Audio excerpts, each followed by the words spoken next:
Hello, everyone, and welcome to another episode of the Real Estate Development Insights podcast, where we bring you ideas, experiences, and best practices from across the real estate development industry. My name is Payam Nursalahi. I'm the president of Dena Project Management, where we work alongside real estate developers to plan smarter, avoid costly mistakes, and build successful projects. My guest for this episode is Brandon Whitsitt. He is the founder of Imprint Development, a Toronto-based housing company focused on purpose-built rentals. And before launching Imprint, Brandon was SVP or Senior Vice President of Development at Tricon Residential, where he led some of Canada's most ambitious rental projects. Today, he works at the intersection of development, distressed real estate, and construction execution. His latest venture, Recovery Capital, helps lenders and stakeholders reposition stalled projects through a mixture of rescue capital, development strategy, and boots on the ground project oversight. In this episode, we dive deep into purpose-built rentals.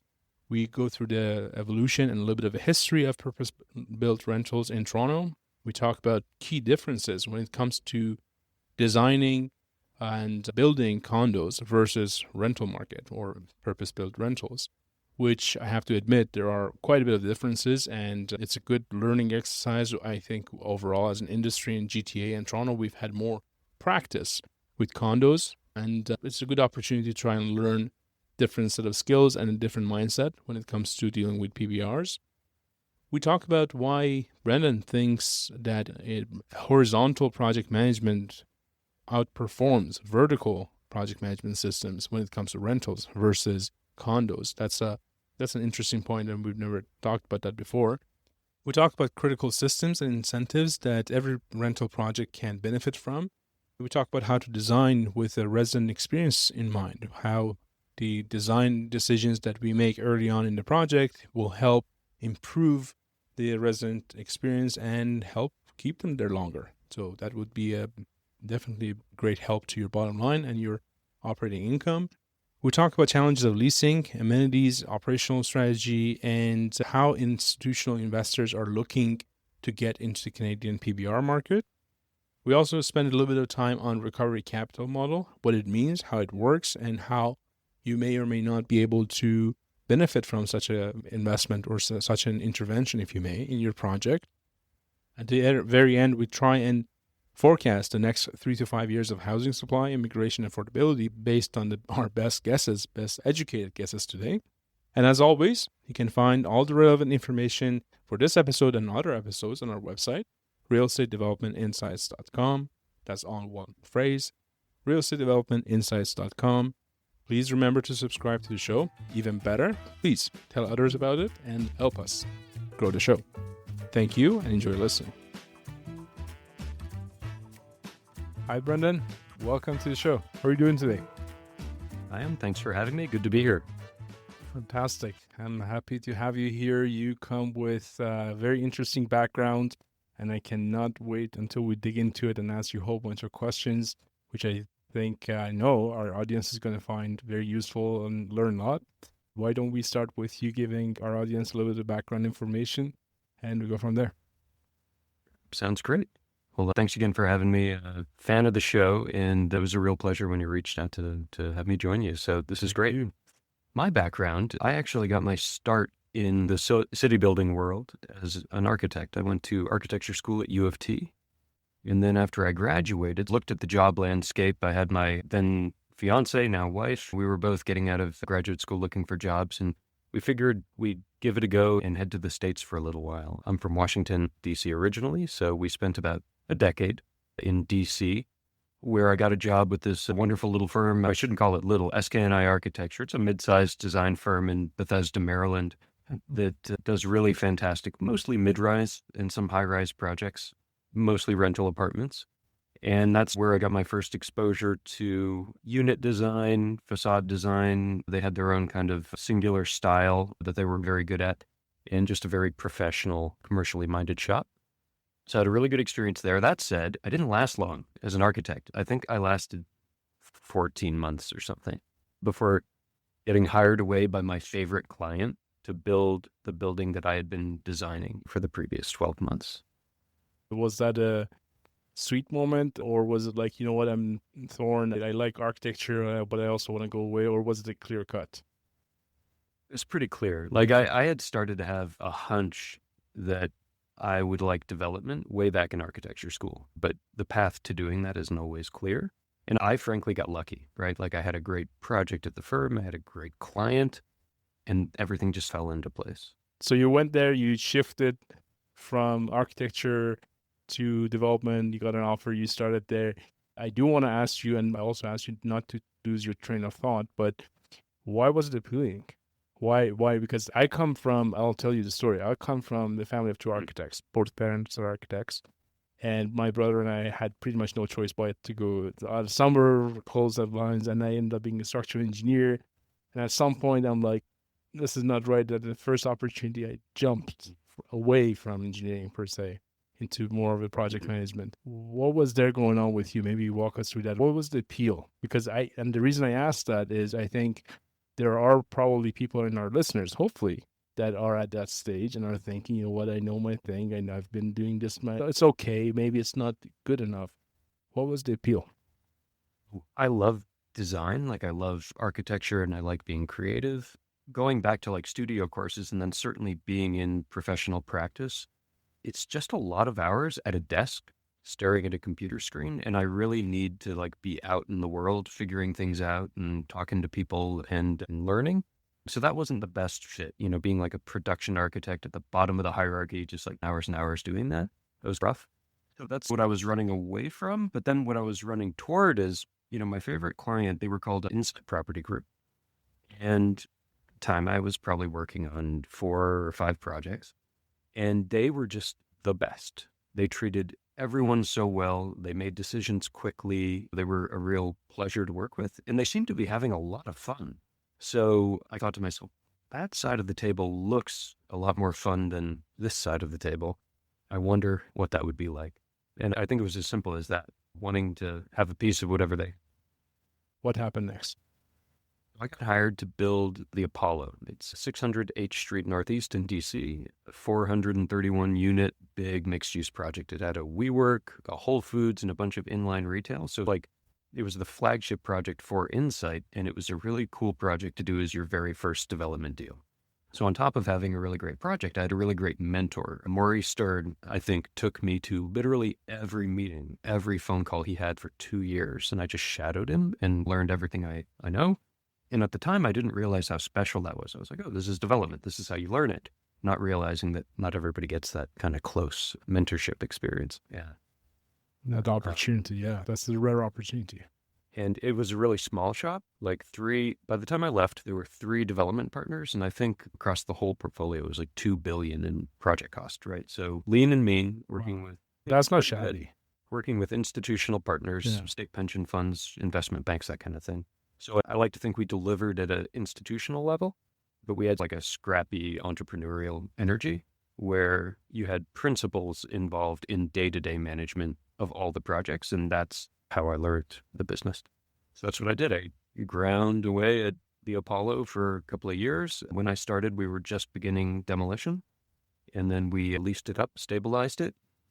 Then I did a 100% affordable project using low-income housing tax credits called the Baldwin. I did 145 unit Class A rental building in Capitol Hill called the Lockwood.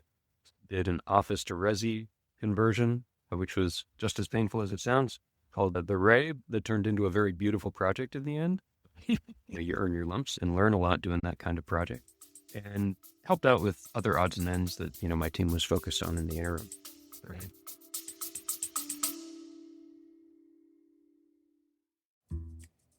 Hey everyone, Payam here. Just a quick announcement before we go back to the rest of the interview. We have been working on something new at midrise.ca.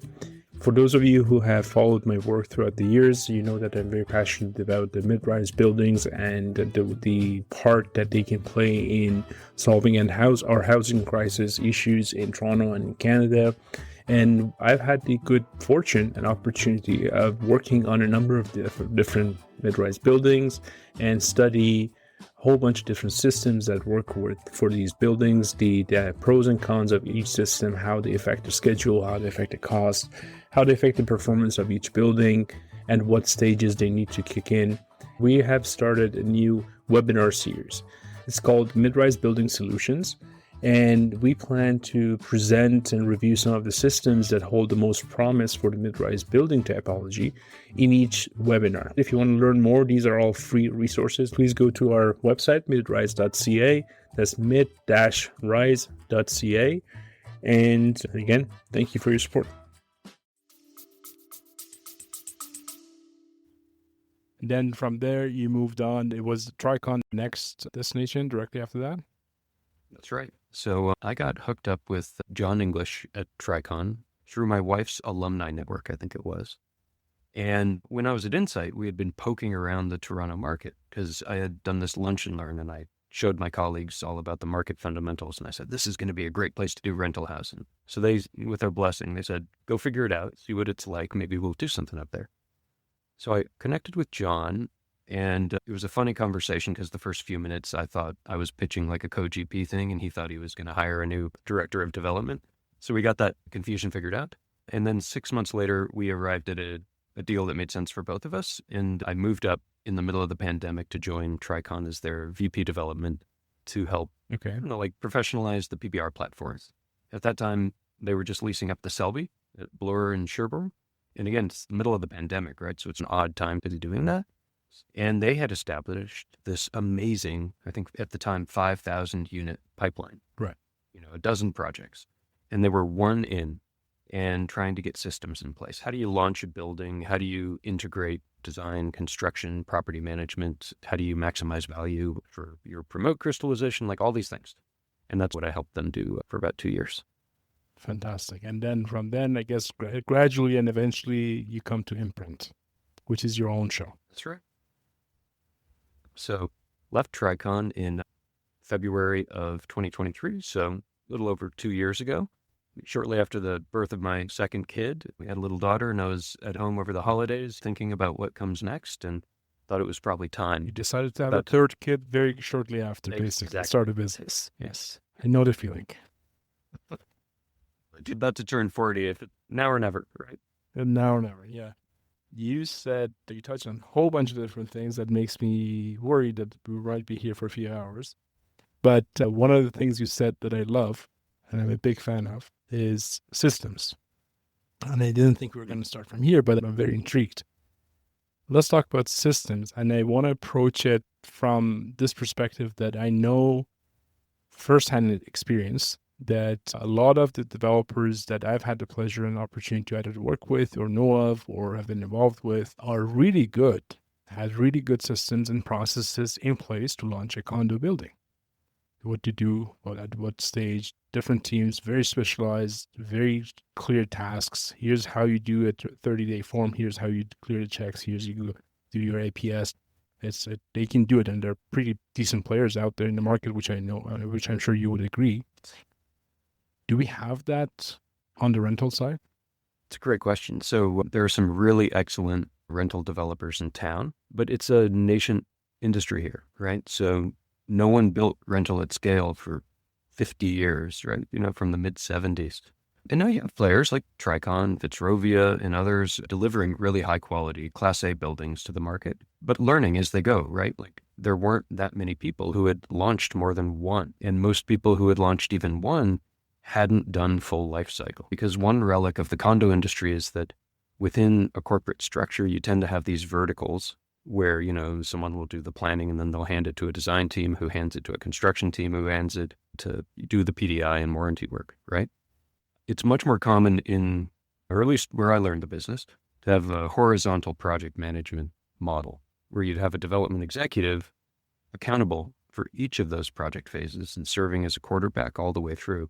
And that's because, think about it selfishly, your typical developer earns their profit in a rental building in a giant slug at the end, and you hope to earn a promote, like a performance fee. So if you underwrite a deal with all these different assumptions, assuming you're going to manage it and de-risk it in a certain way, you might not want to just hand it to someone else. and have them wrap it up. Like you want to be there every step to make sure that you're meeting the business plan, right? And it keeps incentives aligned. I like to think maximizes performance in a rental model. A little bit different from Right. So if going back to systems, if you were to prioritize, let's say we have people who are listening who are either have done PBRs in the past and that's purpose-built rentals. Either they've done it in the past, or I know of a whole bunch of people who are getting really interested in trying to make it work and they're trying to do maybe their first one. And for those people or either group, what are the 3-5 top systems that you think they need to think about? Obviously, we won't have time enough to go through all the systems, but what would be, let's say, if it's your first project, make sure you get these 1, 2, 3 systems right, and so you don't lose your shirt at the end of the day. It's a really good question. I spend a lot of time thinking about incentives over the construction and launch phase of a project, right? So I want to make sure that everybody on my project team is running like mad toward the exact same goal. So that means incentivizing performance and penalizing underperformance, lack of performance. And setting up that system of incentives is super important, especially for a first timer, because you can't do everything. You don't know everything, right? So you want to put your construction risk onto your construction experts, and you want to put your design risk onto your design experts. And that's something that not everybody does or knows how to do. So incentives and financial systems are probably the very first things you want to do right off the bat, just to make sure that everyone's rolling in the same direction.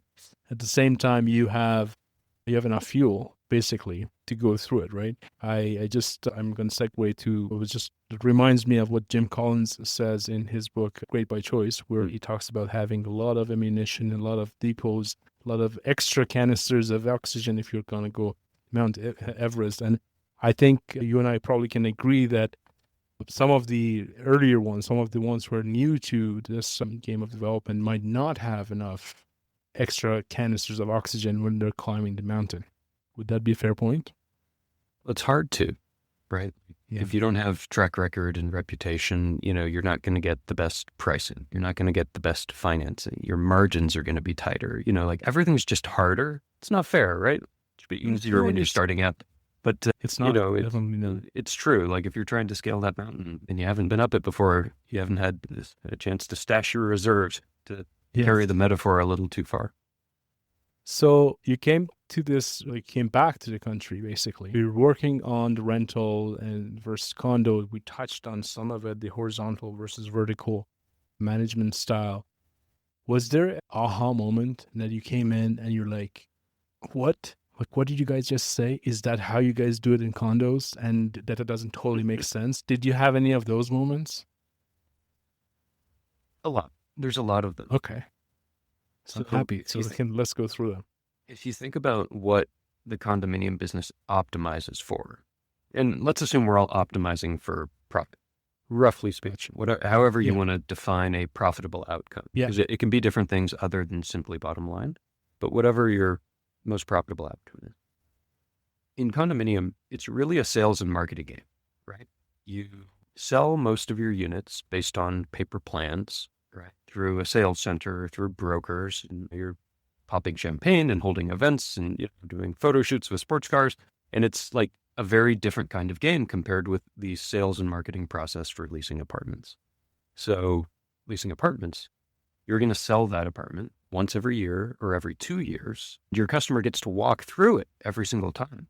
So it has to look good on day 1. It has to look good on month 13, and it has to look good at year 5. So you make very different decisions in design and construction that might be like maladaptive if you were doing that in the condo business. And there's many examples. You'll pay a little bit here and there to do upgrades that increase longevity of materials and systems, for example, that you might not do in a condo, because if you made all of those investments, your competitors would completely outcompete you. Right. Okay, so you want to make sure that, I think the biggest thing, which, yes, I had never thought about that way, is that you're reselling the same product multiple times versus a condo. I've bought a condo I signed the APS and see you later. It might be 2 years, 3 years, 5 years down the road, and you get a product, and there are certain requirements which can be very stringent in terms of what you can and cannot do later on. But you're right. If you have a building and if the tenants are not happy, you're going to have very high turnover rates, and vacancy rates are going to hurt you. I want to run something by you that's a little bit different than this line of question. I was at an event a few days ago, the Missing Middle Summit, and kudos to guys who arranged it. It was a pretty awesome event. And one of the speakers said something that has gotten me thinking for these few days. And I want to run it by you. You're coming from Washington, D.C., and I want to see what your thoughts are. Someone said, and unfortunately, I cannot remember who said it, but they said, as in Toronto, we have not decided that we want to be a world-class city, and our actions are not showing that. We're still trying to prioritize if that's an objective or keeping our oldest population in the city who owns a lot of things the happiest. Let's by that, keep that in mind. Was Washington, D.C., or do you consider Washington, D.C. to be a world-class city in terms of city building? And if so, what difference do you see?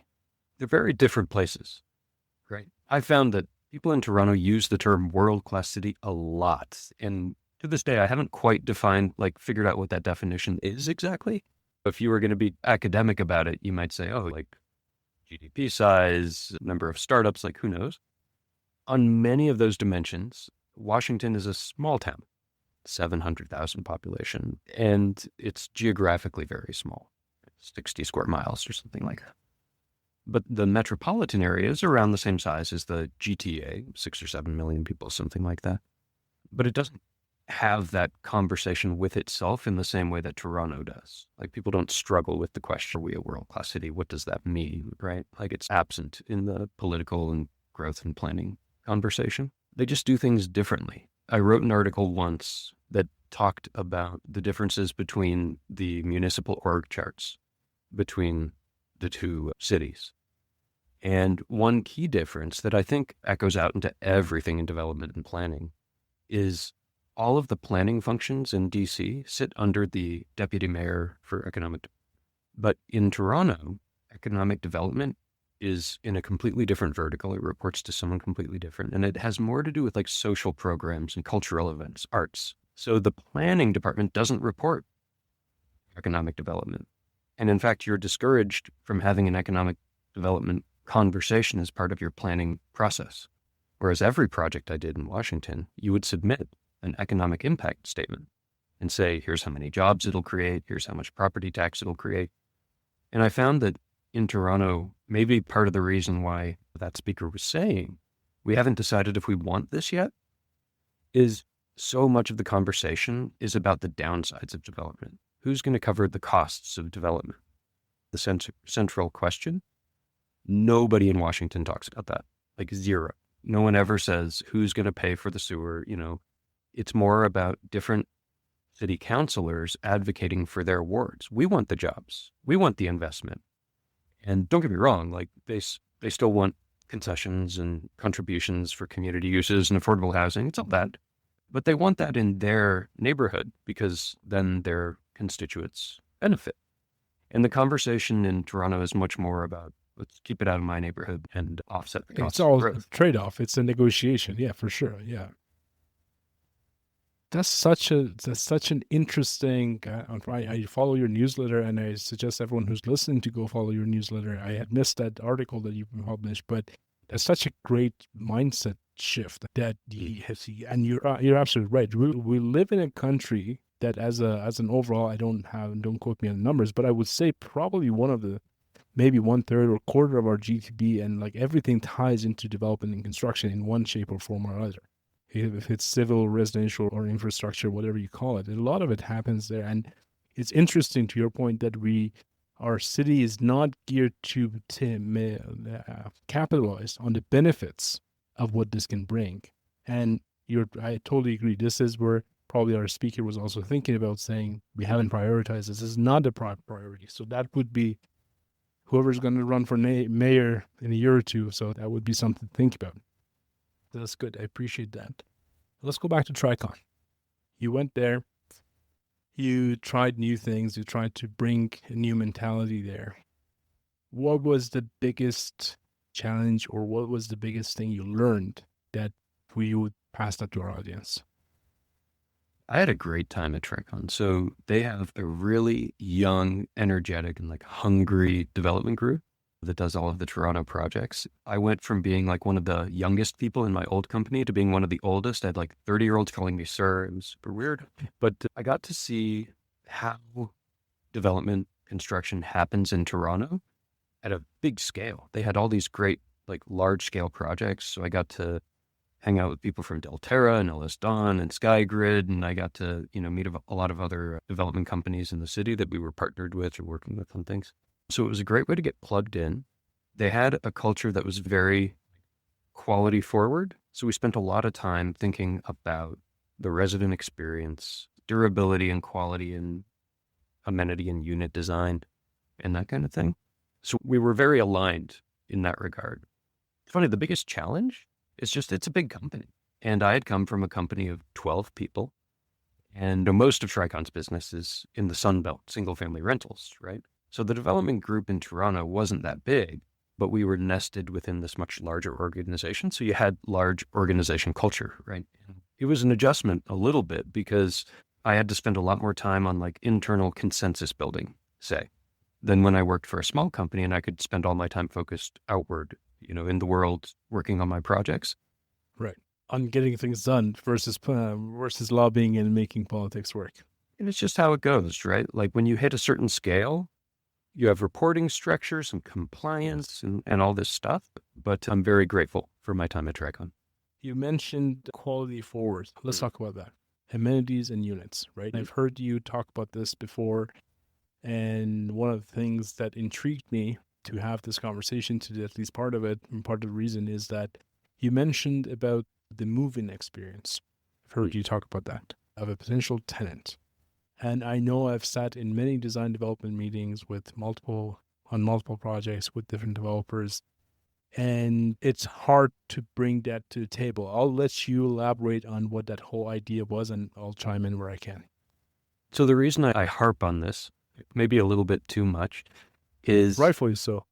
First impressions are everything, correct? When a resident moves into your building, it's absolutely going to be a stressful, bad day almost, no matter what.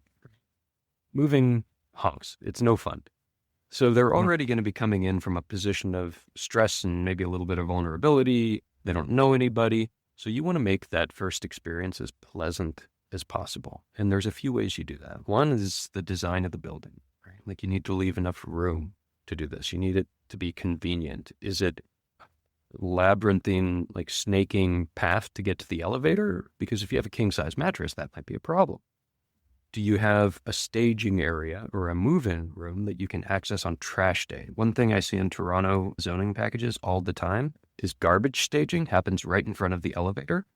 That means you can't move people in 1 or 2 days a week. That's a huge problem. So you want to think about your back of house design. The next piece of it is like your property management team, right? So a lot of the property management groups in Toronto have developed managing rent-controlled slab towers from the 1960s.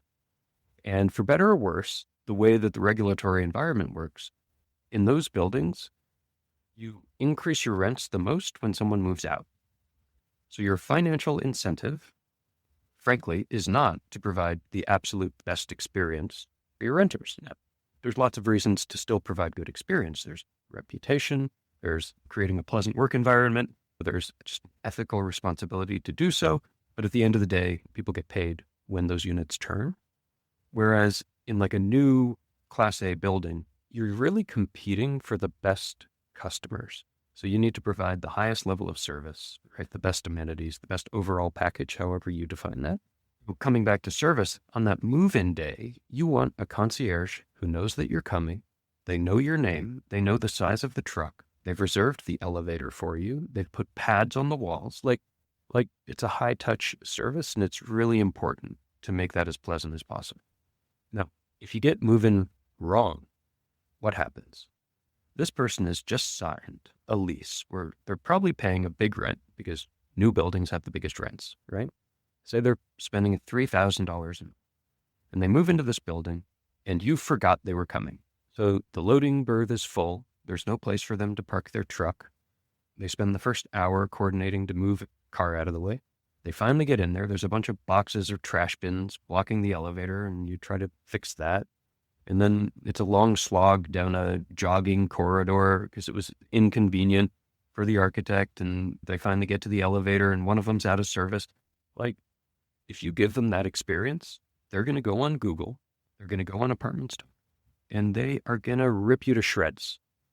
1-star reviews. And I don't know about you, but when I shop for services, I sort by ratings, right? So if I'm having someone fix my roof, or if I'm going to rent a car, rent an Airbnb, I go for the absolute highest number of 5-star reviews. And if your reviews are littered with 1 and 2 stars saying that your service was terrible, they don't feel like they got a good value, it's going to really drag your rents. You can easily lose 25, 35 cents off your face rents, which is millions of dollars in the long term, yeah, for sure. And I think that's one of the things that even for myself, as someone who's been more involved, I've been involved in purpose-built rentals. I am involved in some of them right now, but more so have been involved on the condo side. We are trained, or we've learned, to focus on value engineering, what we call it, which is basically trying to make things work to the most efficient way possible to build it, right? And save cost and be cost effective and competitive on the pricing and everything else. Whereas basically what I'm taking from your point is that on the rental side, you're optimizing for the difference of targets.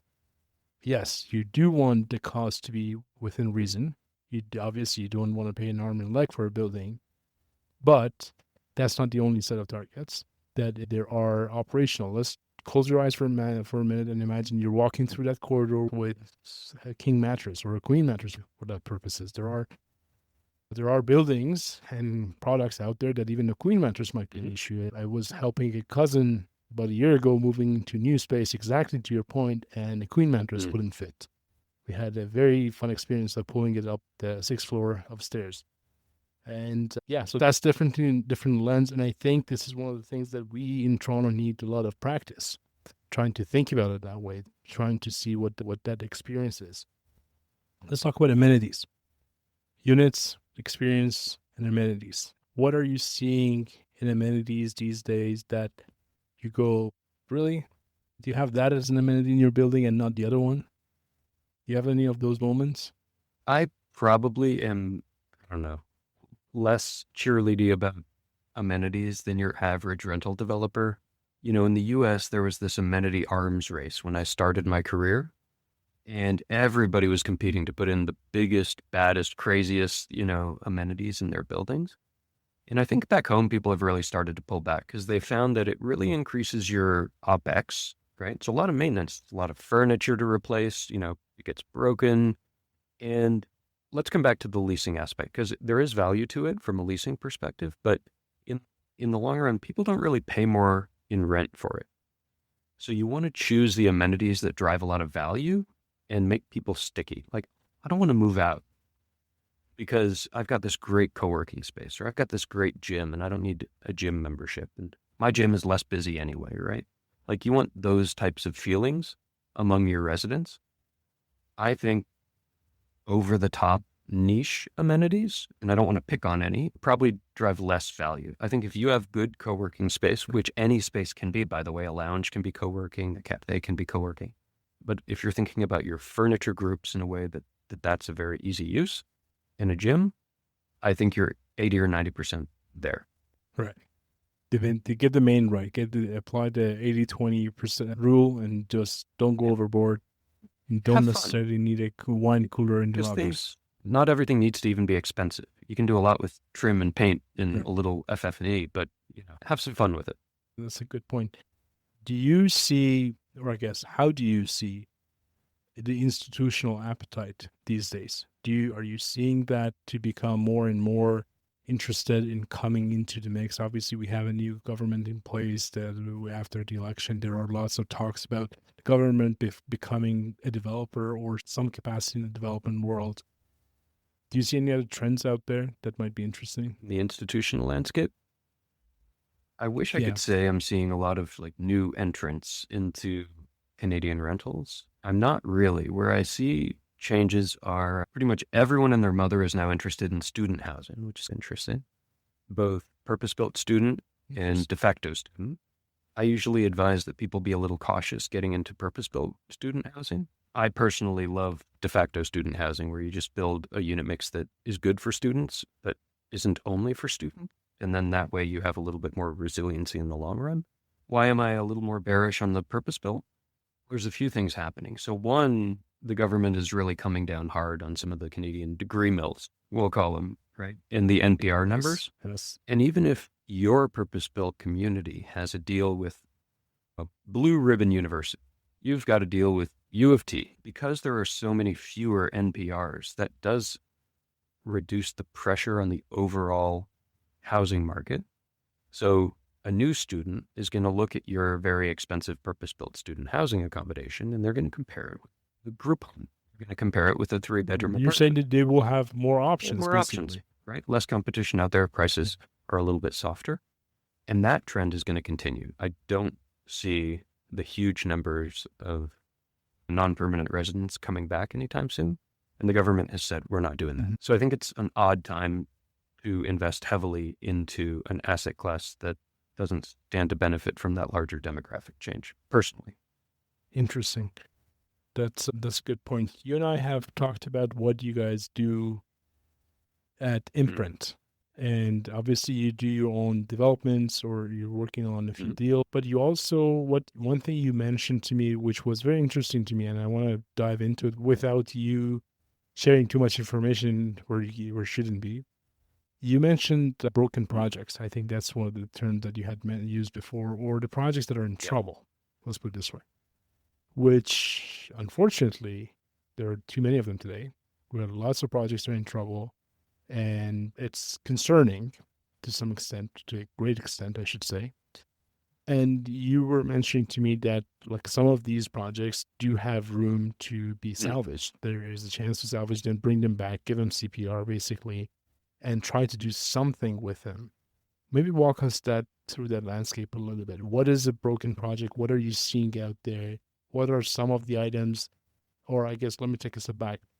How would someone know if their project is broken other than the fact that its performance is not working? And what could you or someone like you do about it? It's pretty easy to tell if it's not working. You can't get construction financing and build it. It's a really good indication. And that's most projects today, right? Especially condominium. So I'll lay out the landscape a little bit, and then I'll explain the types of distressed projects and the ways that they can be brought around when they can. Not everything can be saved. So, and this is just my perspective. Other people will have different perspectives. Condo pre-sales are down 90%. Almost nobody is able to successfully launch a condominium project today. That means that your condo value is basically zero, and rental is the only game in town. Because CMHC financing is required to make most rental projects pencil, that means that CMHC is the only game in town. And they are not comfortable being in that position. They're trying to reduce their general exposure. So these days, we're seeing a lot of people go with conventional construction financing and CMHC takeout.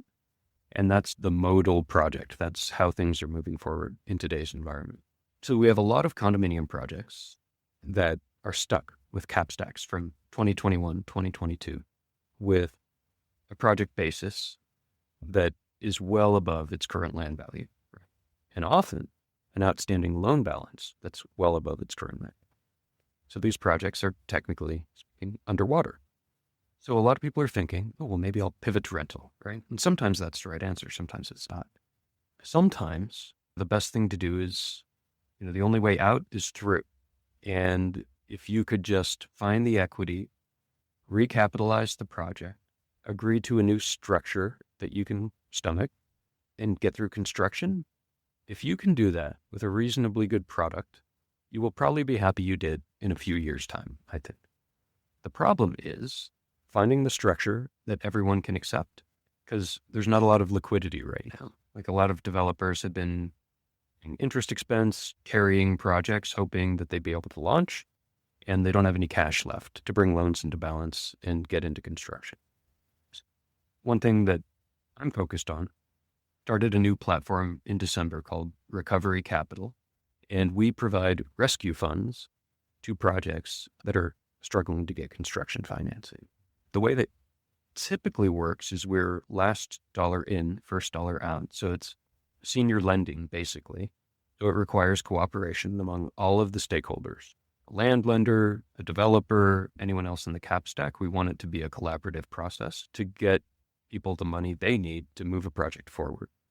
We initially started targeting court-appointed receivers because this mechanism is very clear. We could provide DIP financing that a judge would approve, and then we can reposition the project and get it moving again. We're also now expanding that pre-enforcement, because one thing I kept seeing is I would get these calls saying, I'm about to go into receivership. I heard you have this thing. Can you help me? And it's a little too late, frankly. Like if someone in special loans at the bank, hears, I might have someone that can advance some capital, but it's going to take a couple of months. Sorry, they're going to go ahead and file on you. So we're trying to get in touch with borrowers before they default so that we can come to the lender with a workout proposal. Protects everyone's reputation, get out of the newspapers, out of the courts, and will help reposition and restructure under a rental model in most cases. And I guess that's basically the whole premise, is that something is better than nothing for all people involved, because to your point, a lot of these projects, when they bought the land, they probably bought it at a hype. I was talking to a very decent sized developer a few days ago, and they were mentioning anything they bought 5 years ago is in good shape. Anything they bought 3 years ago is in bad shape. And I think that would be a good representation of the overall market. So I guess, okay, with that premise of let's try to work something out that everyone gets something, but it might not be necessarily what you had originally asked for. Can you give us an example or just a rough idea of what would the typical or ideal structure from your perspective look like? Yeah, so the way we typically set it up, let's say you have a loan of $50 million outstanding and haven't started construction yet. What we'll do is if there's room to improve the value of that collateral, whether it's through increasing density, which isn't always a good idea these days, by the way, or making the project more efficient, removing uses that aren't accretive to perform, phasing, like whatever it is, we will advance all of the capital to do that repositioning, and then we'll take it to market. And, sometimes we'll make an offer on the site because we like it, and we get paid first from those proceeds, and then we'll have a waterfall that has a performance fee on the back end. And what that does is it lets the owner, the borrower, stay in the game, gives the lender path to full recovery, and then even the owner, like if we all do our jobs well, and if the market cooperates, they have a path to profitability as well, right? So we're not capping their upside. They get to stay in the deal and protect reputation.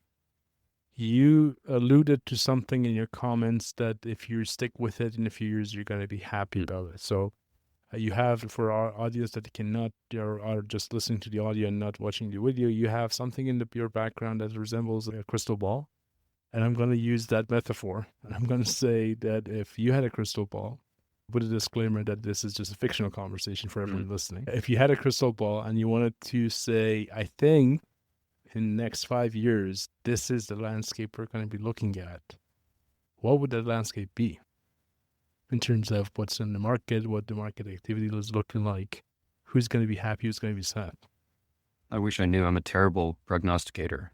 What I do know is like what government is saying, right? So there's a few trends that I think are going to be fairly robust or reliable.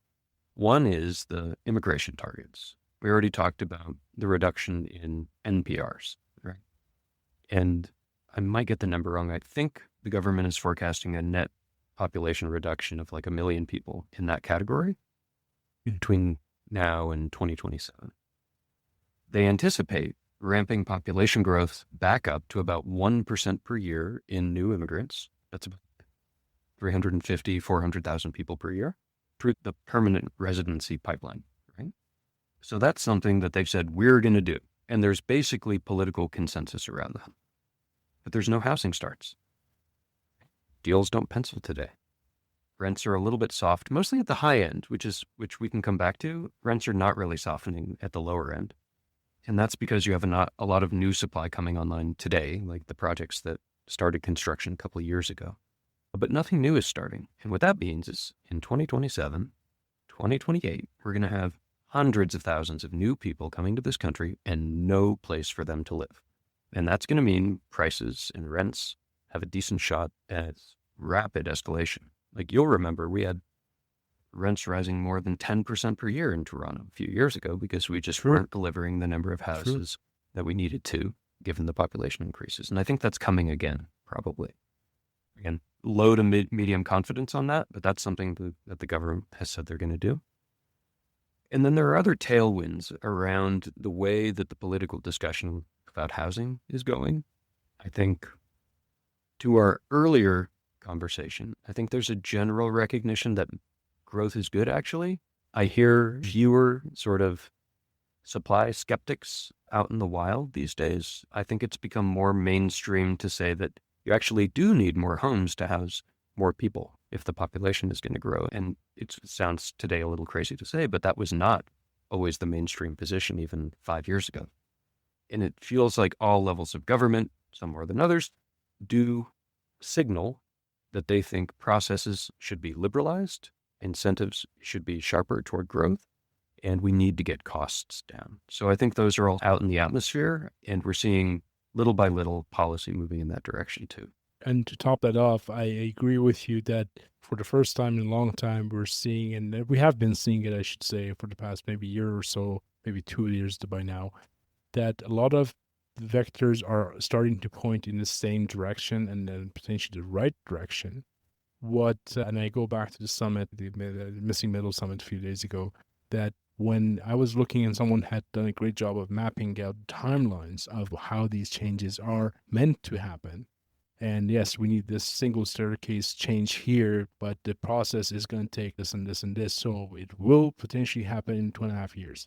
And then we have this is moving the other thing. And then a whole bunch of different things that are happening potentially have the potential of actually becoming the next movement, but the timelines are just off. Like when I'm listening to these things, okay, next quarter, next 6 months, the end of this year, next Q2 of 26, and I keep thinking to your earlier point, between now and Q2 of 26, you're talking about another 400,000 people, that 300,000 or 400,000 people that are coming in, and you're just falling that much further behind. We've had previous guests who have shared the idea of having a central will and central system to come in, take rapid or drastic measures, if you may, and try to at least bump us ahead a little bit for a period, for 2-3 years, give him some powers, give him the right to cut some of these tapes and go forward. With that context, we have a question in this podcast that we ask most of our guests. If the genie showed up tomorrow morning at your house and said, Brendan, get one wish to change one law, one regulation, one mindset to help solve the housing problem, the affordability problem, the supply problem, what would you pick? I think the best example comes out of California, and I'm going to forget the name of the bill, but there's something called Builder's Remedy, where the state basically said, okay, municipalities, you are not allowed to deny affordable housing projects. And they instituted what's essentially like deemed approval. So if you apply for a new development project, it's basically city has to comment or it's approved after 60 days, and then they have a one-time extension, I think. And there's multiple jurisdictions in the U.S. that do this. And I think what I like about that so much is it goes back to incentives, right? The approving jurisdiction has to act within a short amount of time. Suddenly, they have to prioritize what they care about, right? Maybe the brick color isn't so important, and we're just not going to talk about that. Like maybe we're only going to talk about servicing and some big design moves because that's all we have time for. And I think that would be one of the healthiest things that we could do for like at the system level is create some kind of forcing function where things have to happen. Otherwise, the way it's set up now, it can just drag and drag. Yeah, and I agree with you because interestingly enough, I think the whole CMHC mandate that is happening right now, which you mentioned as well, has a time cap on it, at least on the current program, which I think it expires, or sorry, it forces the projects to be in the ground within the next few years. I can't remember the exact number of years. You probably know that. But at the same time, it's like left arm not talking to the right arm, where CMHC really wants you to move and go in and make the changes, but then you go to the city or the municipality and then you're caught in pre-consultation phase 2 resubmission of SPA. So you don't actually go in for the SPA, God forbid. That's a good point. And yes, goes back to maybe temporarily, because I personally am not a fan of deregulating or bringing in dictatorship even at this level for these stuff, at least not for long term. But there might be a scenario that you say, you know what, for the next 3 years, here's a task force, regardless of the government, regardless of the federal, provincial, your councillor, what do you think? Your mayor, what do you think? This task force has the mandate to go ahead and just do these 5 things. And in 3 years or 5 years, whatever that time frame is, we reconsider. And if they deliver, good. If they don't, we dismantle it. We don't want another Eglinton goal line situation going on forever. Take 15 years to build a subway line in one city. But I'm digressing. Is there any industry trend outside of regulation that you see that you're either worried about? One thing that's been coming up in a lot of conversations in the last couple of weeks is how value is created in the development process. It used to be that you could become very wealthy by tying up some land and then either sitting on it or entitling it and selling it, right? And one thing that's changed in the last couple of years is that there's virtually no premium for doing that. If you're able to tie up land today, the odds that you can sell it for any meaningful profit after entitlements is pretty low. So these days, all of the value is being created through execution and construction.